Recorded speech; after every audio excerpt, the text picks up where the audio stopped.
Walk with me for a few minutes. So I think most of us have come to the conclusion that times are changing. And whenever that is, we're on the other side of this kind of crazy time, crazy forced pause, crazy season of our life. There's going to be a new normal. And I know there's a lot of conversation and thoughts on what that might become and when that might become. But my question for all of us this morning is, at what point do some of our most common social norms around etiquette, simple social etiquette, not social like Facebook and Instagram, social like people connecting each other, some of the things that we all take for granted that we do naturally, innately, when do those start to shift? And maybe now's the time for that to begin. So I want to talk about possibly what the new norms around simple social etiquette might look like today and for all our tomorrows. So quick story, last night, late night, after dinner, kids should have been in bed, but we had the idea of going down to the beach. Some of you guys have probably been seeing across the news, there's been crazy bioluminescence all throughout Southern California. For those of you guys that haven't seen or don't know what that means, it's a red tide that comes in full of different types of algae and bacteria that actually illuminate the ocean into like a glowing blue. And I've seen this a couple times in my life, but never to the extent that's happening right now in Southern California. It's like this neon bright blue, which is super rare.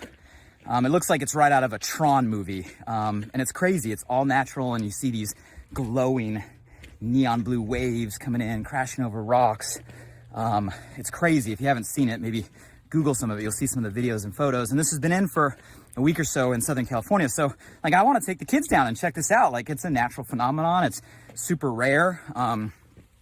So late night, after it got dark, we went down with Karis and Grayson and Sadie, put them in the car and started driving down the ocean. And we're in an interesting time. So the beaches just officially reopened here in California with limitations. You're technically allowed to walk on the beach just now. The trails, like this morning, are officially reopened, but with limitations and precautions. And as far as the beach is concerned, I guess you're technically allowed to walk on it, but you're not allowed to park on it.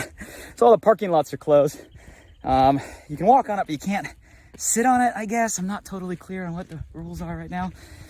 But so we went down, and we're going down like, wow, I get a lot of people had the same idea. We're driving down the coast, and it's like, you know, the streets next to the ocean are lined with cars, and a lot of people were thinking the same thing last night, probably wanting to get out of the house, celebrate a new freedom returned, and see this natural phenomenon. So we went down, we started driving down the coast. We're like, wow, couldn't even find like a place to park. It's crazy.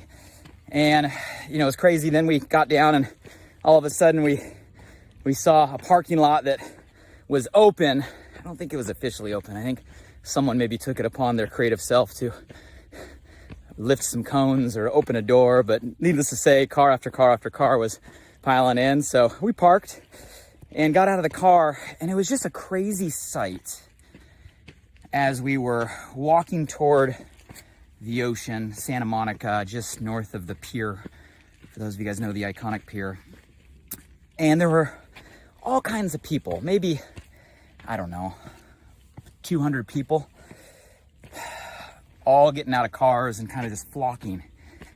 Every one of them in small groups, 2 people, 3 people, no more really than that. Every one of them wearing masks, all different styles, right, of our masks. Every one of them staying apart, right? More than 6 feet. We had plenty of space. As kind of these little pockets, we all made our way to the place where the sand meets the ocean, sat down, spaced apart, along the coast late at night, quiet in our little pockets of friends and families, and just enjoyed this crazy phenomenon as the neon blue waves came in. And it was a cool experience, number one. Fun to take the kids, fun to get out. But it really got me thinking, wow, our social norms are in the middle of shifting. And I'm wondering what they can, they will, or my real question, what they should become. So I want to talk about this topic this morning. And it's kind of a funny topic because I've never heard anybody talk about this topic. Can't say I've listened to anything or read anything. So my perspective this morning, disclaimer, giant warning, purely some random thoughts on my mind and heart this morning. But I want to engage your perspective and opinion. Who's out there with me? Hey, if you're plugging in live right now, I want to say hello. Only way I know you're there is if you say hello. So please, if you're with me, walking this morning, beautiful day, Santa Monica Mountains, drop a comment, say hello, give me a hi, give me a high five, give me a how you doing, give me a good morning, give me a how you feeling, so I can say hello back because I want to know who's walking with me. I love our time together. I appreciate our time together, and I love more than our time, our active collaboration, participation on the topics we've been enjoying together. So please chime in at any point in the comments below. Social norms. What do I mean by maybe some of the framework of basic social etiquette? Where did it come from? Most of the stuff we do today naturally and we take as quote unquote normal for how we engage with each other, I don't know, came a long time ago and has just been carried on and passed on generation to generation to generation. These are long-standing norms that we all adopt as our own without even thinking about it. And what's crazy is like we're in a place right now, in a time right now, where this may radically shift, like everywhere. What's crazy is not just last night on the beach with people with masks, like you look at the news anywhere in the world right now. Every country, every language, countries in the middle of wartime scenarios, countries in the middle of peace, countries with thriving economies, countries with challenged economies, everybody walking around with masks on, social distancing, like we're all shifting at the same time. I don't know if that's ever happened in the course of human history, where the whole world as a humankind is adapting at the same time to the same thing. Where do social norms come from? Here's my opinion of some of the foundation of kind of why we do what we do and how we engage with each other. I think it comes down, I'll sum it up in one word. I think it comes down to caring. I think at the root is a real, genuine caring. Not a fake facade, not a do it because I'm supposed to, but I think at the core, if we go back to when and where and why they began, it comes down to a caring.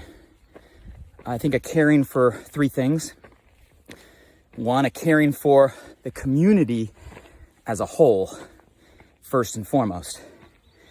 Meaning our social norms have to be rooted in a genuine caring for looking out for the community as a whole first. It's rooted in the question, how do I do what's right now for the community first? Because you got to take care of the community. You got to take care of the tribe. You got to take care of the thing that takes care of us, right? First and foremost, that's a lesson I learned recently from my business partner, Brian Underwood, and his dad. Take care of things that take care of us. So you got to put our community and caring for our community first when you're building social norms, because that's what takes care of everybody. The second thing is we got to have a genuine caring for each other. So we got to put a caring for one another, our relationships, our family, our friends, our acquaintances, our new connections next. And we got to care genuinely about them, care about their safety. A lot of social norms have to do with safety first and foremost. Beyond safety and establishing a feeling of safety. And safety doesn't necessarily just mean like physically, like threat of survival, although I think at times that's a lot where this started. It also can mean a feeling of safety. So giving people that security. And beyond kind of safety and security is just a mutual respect. I think is rooted a lot in kind of our social norms and how we engage. We do what we do as an acknowledgement of, yeah, safety, feeling, but also a mutual respect for one another. And then number 3, so caring about the community as a whole, caring about one another, each other, our relationships. And then lastly would be a caring for ourselves. And that's an important one. A lot of, I think, what is the bedrock of social etiquette is also caring about ourselves enough to make sure we're protecting our own safety. And this time and all times, that comes down to our health first and foremost. Without health, we have nothing. And when I say health, I mean, yes, physically. I also mean mentally. I also mean emotionally. We got to be healthy in all those buckets. You can't pour from an empty cup. You can't take care of others if you're trying to take care of yourself. A drowning person can't save another drowning person. We got to care for ourselves. So a lot of the norms that are created, I think, have to do with just caring about the community, caring about each other, caring about ourselves. And then we wrap some really simple practices to maybe fulfill those. And that creates belonging for us and those around us, which all of us need and all of us crave naturally. Is that too deep for social norms? Because I'm about to go into some really simple stuff and some thoughts on how it might shift. But I think the bedrock is caring. If you guys have any other perspective, other opinion, if there's any like such thing as a social etiquette expert out there, would love to meet you. Chime in. But in the meantime, what's your opinion? Comment below. So what does that mean as we apply it to some simple things? So let's talk about some real basics of some of our simple social norms, our social etiquette. Let's talk about how we greet each other. What's interesting right now is, even on this trail, because it's open, I'm walking past people. I think there's a runner coming up here. And it's interesting to watch the dynamic as I walk by people because nobody knows what to do. Like, do I wave? Do I say hello? Do I turn my back on them and face a totally different direction? Do I jump 6 feet into one of these bushes on the side to create distance? Like, nobody knows. So it's interesting, these morning walks, because I see everybody's different reaction, because there's not a new social norm. What are we supposed to do? It's awkward. And I'm sure that's not just on the trail. I think that's everywhere right now. So when it comes to greeting, I think some of the basics still apply. I think some of the basics also have to shift. Eye contact. Last I checked. Morning.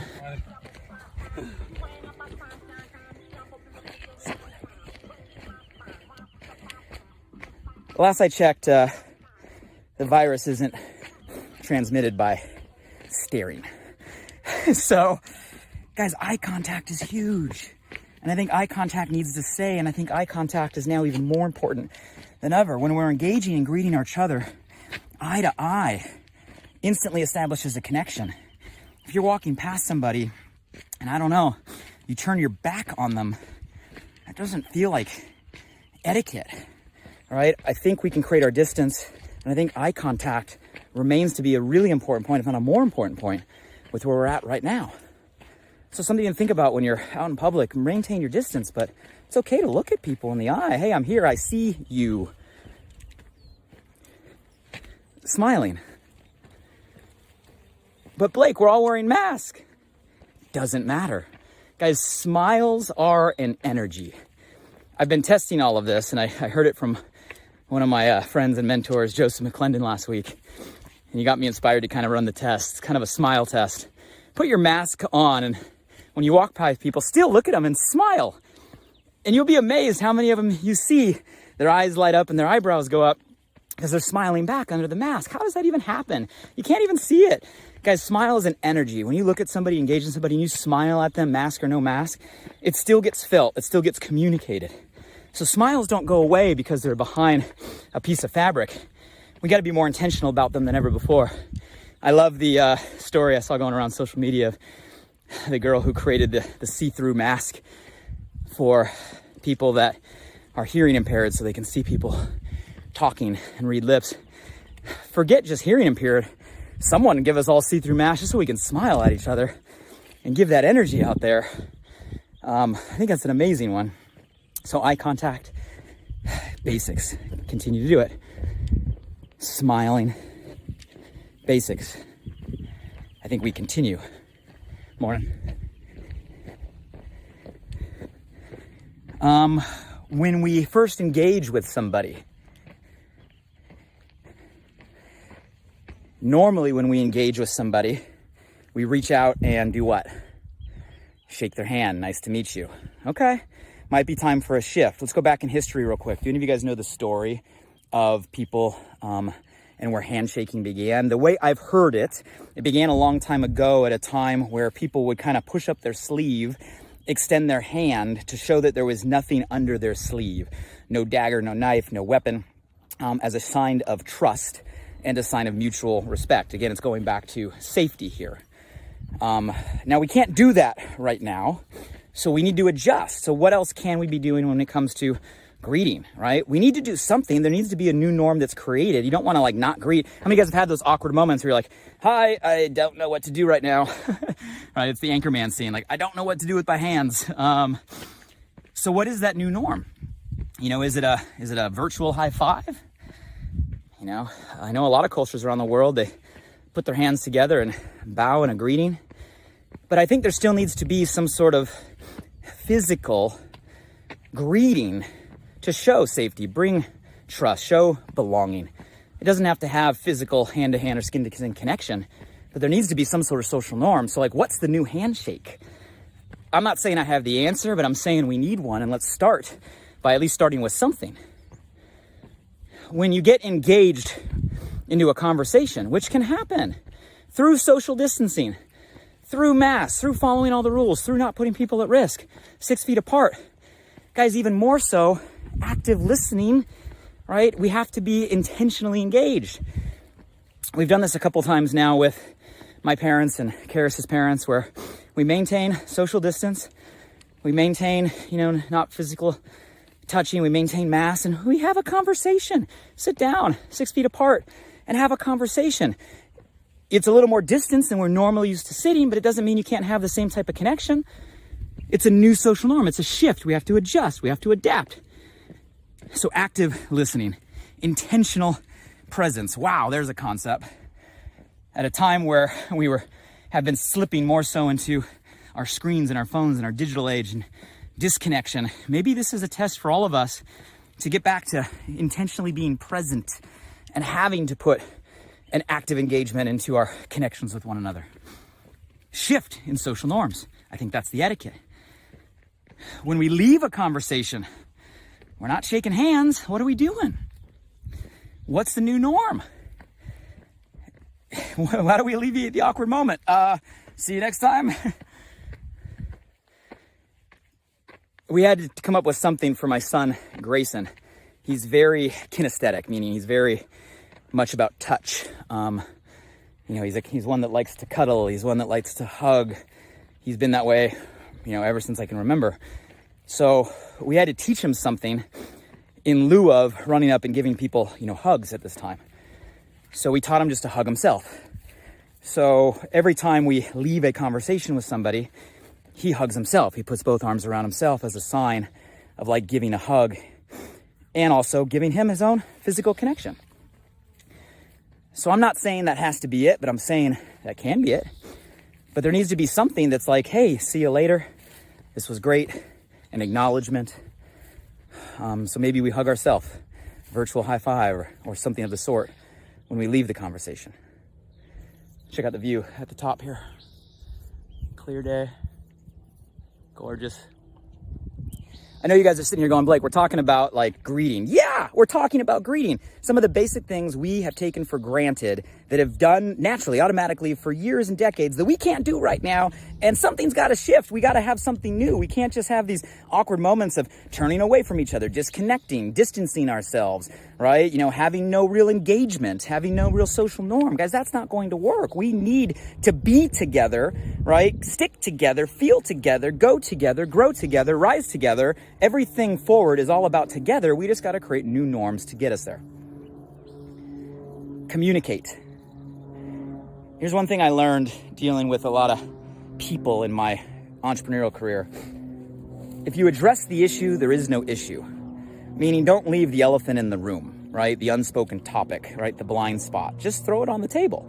So if you want to alleviate an awkward moment, just say, hey, I don't really know how to greet you right now, so I'm going to do this. Hey, I don't really know how to say goodbye right now, so I'm going to do this.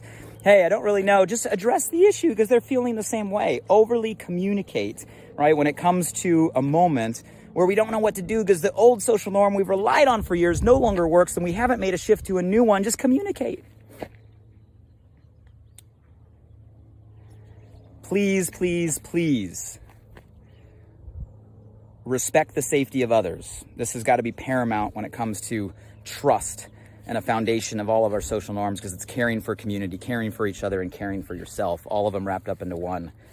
If you're not feeling well, something's coming on, you got the shivers, you feel a fever around the corner, you got something in your throat, you're having problems breathing, anything that even closely resembles a symptom, please go get checked immediately and stay inside.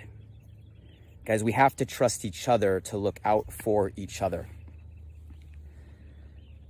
I know there's kind of like two buckets of people right now, and this is natural. This isn't a finger poke. It's not a blame. It's not a point. Just there's kind of two types of people. There's the people that feel invincible, and there's not even a thought in their mind that they're ever going to get COVID or it's ever going to affect them if they do.